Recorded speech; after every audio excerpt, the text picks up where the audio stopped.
ছাত্র আন্দোলনে আওয়ামী লীগ সরকারের পতন হওয়ায় চাঁদপুরের মতলব উত্তর উপজেলার বিভিন্ন স্থানে আনন্দ উল্লাস করেছে ছাত্র জনতা। এর সাথে যোগ দিয়েছে বিএনপি, জামায়াতে ইসলামী ও বিভিন্ন রাজনৈতিক সংগঠনের নেতৃবৃন্দ।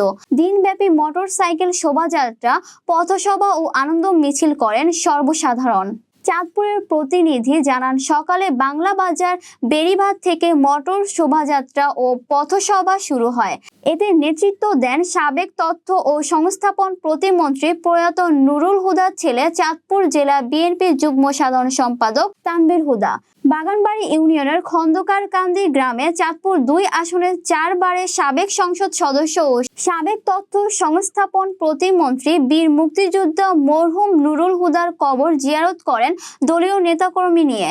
পরে পাঠান বাজার, সেঙ্গারচর বাজার, পাচানি ফরাজিকান্দি, আমিরাবাদ, গাজীপুর, সাহেব বাজার ও মতলব দক্ষিণের মতলব বাজার, নায়েরগাঁও, নারায়ণপুর সহ বিভিন্ন ইউনিয়নের পথসভা ও আনন্দ মিছিল করেন।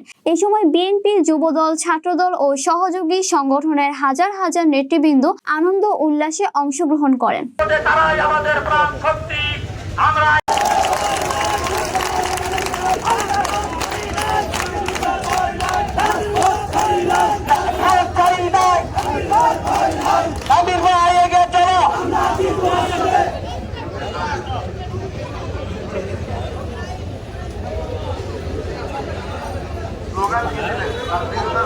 রাজপথ ছাড়ি নাই, রাজপথ রাজপথের কাজ করছে। এখন কি স্লোগান কি হবে? হই হই রই রই।